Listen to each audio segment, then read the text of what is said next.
பத்திரிகை நண்பர்களுக்கு வணக்கம். இன்று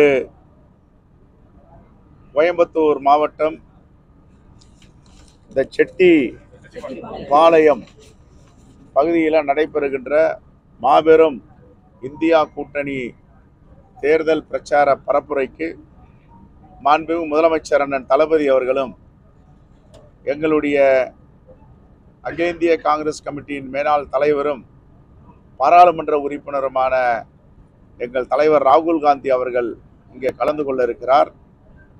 அது சம்பந்தமாக புதுடெல்லியிலிருந்து பொறுப்பாளர்கள் இந்த இடங்களை பார்வையிட வந்திருக்கிறார்கள். அதே போன்று பாதுகாப்பு குறித்தும் மத்திய பாதுகாப்பு துறையிலிருந்து அதிகாரிகள் வந்திருக்கிறார்கள். பிரம்மாண்டமாக ஏற்பாடு செய்யப்பட்டு இருக்கிறது. இந்த கூட்டம் பிரமிப்பாக இருக்கிறது. ஏறக்குறைய 1,00,000 பேருக்கு மேல் அமர்வதற்கு இருக்கை வசதிகள் செய்யப்பட்டிருக்கின்றன. மக்களுக்கு எந்த இடையூறும் இல்லாமல் சாலை வசதி, சாலை பாதுகாப்பு அனைத்தையும் நம்முடைய அருமை மாவட்ட செயலாளர் திராவிட முன்னேற்ற கழகத்துடைய இந்த பணியை செய்து கொண்டிருக்கின்ற தளபதி முருகேசன் அவர்கள் சிறப்பாக ஏற்பாடு செய்து கொண்டிருக்கிறார். மாண்புமிகு அமைச்சர்கள் டிஆர்பி ராஜா அவர்கள், மாண்புமிகு அமைச்சர் முத்துசாமி, மாண்புமிகு அமைச்சர் சக்கரபாணி அவர்கள் இந்த நிகழ்ச்சியை ஒருங்கிணைத்துக் கொண்டிருக்கிறார்கள். எங்களுக்கு பெருமகிழ்ச்சியாக இருக்கிறது. இவ்வளவு பிரம்மாண்டமாக இந்த கூட்டத்தை ஏற்பாடு செய்திருக்கிறார்கள். 12ஆம் தேதிக்கு பிறகு தமிழ்நாட்டில் மட்டுமல்ல, இந்தியாவிற்கே மிகப்பெரிய திருப்பம் ஏற்பட போகிறது. பல பிரகடனங்கள் இங்கே அறிவிக்க இருக்கிறார்கள். ஆகவே இந்த கூட்டத்தை ஏற்பாடு செய்த திராவிட முன்னேற்ற கழகம் மற்றும் தோழமை கட்சிகள், இந்தியா கூட்டணி தலைவர்களுக்கு மனமார்ந்த வாழ்த்துக்களையும் நன்றியை தெரிவித்துக் கொள்கிறோம். இன்றைய தினம் ரோட் ஷோ நடக்குது சென்னையில், பிரதமர் மோடியோட ரோட் ஷோ. அதில் அந்த பேனர்ஸ்லாம் அகற்றப்பட்டிருக்காங்க. அதுக்கு எதிர்ப்பு பல்வேறு. இது தேர்தல் ஆணையம் தான் தேர்தல் நடத்துது, தமிழ்நாடு அரசு நடத்தலை. தேர்தல் ஆணையத்துடைய கட்டுப்பாட்டில் போயிடுச்சு. அதனால் தேர்தல் ஆணையம் என்னென்ன வழிகாட்டுதல் சொல்லியிருக்கோ அந்த வழிகாட்டுதல் பிரகாரம் தேர்தல் ஆணையம் தேவைப்படாத இடத்தில், அனுமதி வாங்காத இடத்தில் பேனர்கள் வைத்தால் அகற்றப்படுகிறார்கள். எங்கள் கூட்டமே பல இடங்களில் ரத்து செய்யப்பட்டிருக்கிறது. அனுமதி இல்லை, அனுமதி வாங்கி பதாகைகள் வைக்கவில்லை. ஆனால் ஒரு விஷயம் தெரியுது, அடுத்த தேர்தல் ஒன்று இருக்கு. உள்ளாட்சி தேர்தல், நகராட்சி தேர்தல், எல்லா தேர்தலுக்கும் தெரு தெருவா போக போறாரு பிரதமர். தெரு தெருவா போய் வாக்கு கேட்க போறாரு. எங்க தலைவர்கள்லாம் இருக்காங்க, மக்களை எப்படி சந்திக்க வேண்டுமோ அப்படி சந்திக்கிறாங்க. ஆனா ஒரு பிரதமர் பெரிய பேராசையில தமிழ்நாட்டில் ஏதாவது சாதித்து விடலாம், தமிழ்நாட்டு மக்களை ஏமாற்றி விடலாம் அப்படி என்று நினைத்து வருகிறார். ஒருபோதும் தமிழ்நாட்டு மக்கள் இவருடைய உண்மை முகத்தை தெரிந்தவர்கள் இணங்க மாட்டார்கள், ஆதரிக்க மாட்டார்கள். ஒருபோதும் தாமரை தமிழ்நாட்டில் மலர்வதற்கு வாய்ப்பில்லை.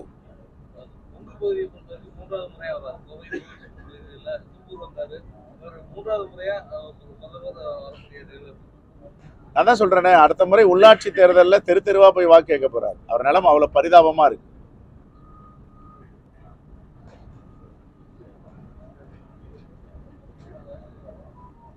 இது வரைக்கும் இந்தியா முழுவதும் உலகத்திலே மிகப்பெரிய ஊழல் என்று சொல்ற தேர்தல் நன்கொடை பத்திரத்தை பத்தி வாய் திறக்க மாட்டேன்றாரு. 7.5 லட்சம் ஊழல் நடந்திருக்கு, அதை பத்தி வாய் திறக்க மாட்டேன்றாரு. அவருடைய வாரிசுகள்லாம் தேர்தல் நடக்குது, அதை பத்தி வாய் திறக்க மாட்டேன்றாரு. ஒரு விரல் பிறரை காட்டினால் 4 விரல் அவரை காட்டுகிறது என்பதை மறந்து விடுகிறார். இப்பொழுதாவது இந்த தேர்தல் நன்கொடை பத்திரத்தை பத்தி சென்னையில பேசணும், கோயம்புத்தூர்ல வரும்போது பேசணும். அதே போன்று சிஏஜி கொடுத்திருக்க அறிக்கை 7.5 லட்சம் கோடி ஊழல், அதை பத்தி பேசணும்.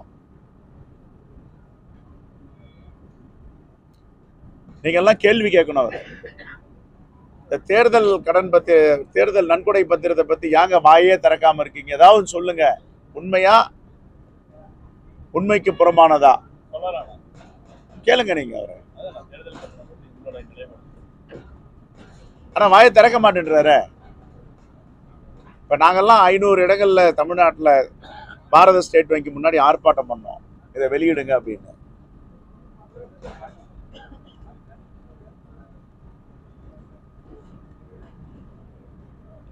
ஓகே, மீண்டும் ஒரு முறை எங்கள் தலைவர் ராகுல் காந்தி வரும் இந்த பிரச்சாரத்திற்கு பரப்புரைக்கு பிரம்மாண்டமாக ஏற்பாடு செய்த திராவிட முன்னேற்ற கழகத்தை சார்ந்த மாவட்ட செயலாளர், அமைச்சர் பெருமக்கள், அவருடைய தலைவர் அண்ணன் தளபதி அவர்களுக்கு மனமார்ந்த நன்றியும் வாழ்த்துக்களையும் தெரிவித்துக் கொள்கிறேன். இதில் திரு மாவட்ட செயலாளர் திரு கார்த்திக் அவர்கள், தளபதி முருகேசன் அவர்கள், அவருக்கு உறுதுணையாக இருக்கின்ற திரு கார்த்திக், ரவி, அதே போன்று திரு ராஜேந்திரன் தலைமை நிலைய செயலாளர், ரங்கசாமி, விஜயசேகர், எங்களுடைய மாவட்ட தலைவர்கள் திரு மனோகரன், திரு பகவதி, அன்பு சகோதரர் நம்முடைய மயூரா ஜெயக்குமார் அவர்கள், இந்த நிகழ்ச்சியில் கலந்திருக்கின்ற எங்களுடைய அகில இந்திய செயலாளர் டாக்டர் ஸ்ரீவில்ல பிரசாத், அருமை சகோதரர் திரு இன்சார்ஜ் ரவி அவர்கள், இங்கே திரு ஜெயபால், அருமை அண்ணன் கருப்பசாமி அவர்கள், நம்முடைய மாமன்ற உறுப்பினர் சரவணகுமார் அவர்கள், காயத்ரி கவுன்சிலர் மற்றும் ஆரிப் முகமது, நம்முடைய டிசிடிவி தொழிற்சங்க தலைவர் அன்பு சகோதரி அவர்கள், எல்லோருக்கும் எங்களுடைய மனமார்ந்த இளைஞர் காங்கிரஸ், மகளிர் அணி எல்லோரும் திராவிட முன்னேற்ற கழகத்தோடு சேர்ந்து, இந்தியா கூட்டணியில் சேர்ந்து இந்த பிரச்சாரத்தை வெற்றிகரமாக நடத்துவதற்கு உறுதுணையாக இருந்து கொண்டிருக்கிறார்கள். நன்றி. கர்நாடகா அந்த காவேரி சம்பந்தமா வந்து தொடர்ந்து இங்க கூட்டணியில் இருக்கக்கூடிய காங்கிரஸ் வந்து அங்க மௌனம் சாதிக்கணும் எடப்பாடி பழனிசாமி தொடர்ந்து ஒவ்வொரு கூட்டத்திலையும் பேசிக்கிறாரு. சரி, பாஜக கூட்டணியில இருந்தாரு, அப்பவும் மௌனம் சாதிச்சாங்களா? அப்ப ஏன் வாய் திறக்கல அவரு? அவரு என்ன சொல்றாருன்னா, நாங்க வந்து 40 அந்த எங்களுடைய எம்பிக்களை பயன்படுத்தி தான் நாங்க வந்து அந்த தீர்ப்பை வாங்கணும், அதாவது நாடாளுமன்றத்தை நான் முடக்கணும், இப்ப இருக்கக்கூடிய திமுக எம்பிக்கள் எந்த ஒரு பயனுமே இல்லைன்னு நாடாளுமன்றத்தை முடக்கினது நான் உண்மையெல்லாம் சொன்னா அவருக்கு ரொம்ப தர்ம சங்கடமா ஆயிடும். தேர்தல் களத்தில் இருக்காரு. எதுக்காக நாடாளுமன்றத்தை முடக்கினார் அவரு?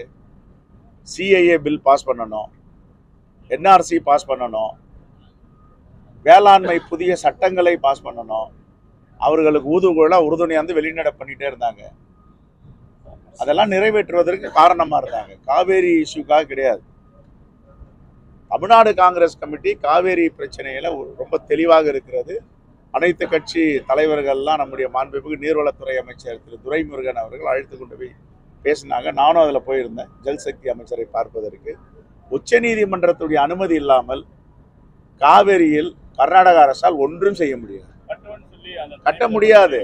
அவங்க அரசியலுக்காக பேசுறாங்க, கட்டுறதுக்கு வாய்ப்பே கிடையாது. இல்லையா, தமிழ்நாடு காங்கிரஸ் நான் சொல்றேன்னா கட்ட முடியாதுன்னு.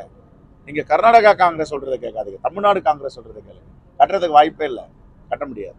கட்டுவதற்கு ஒருபோதும் நாங்கள் அனுமதிக்க மாட்டோம்.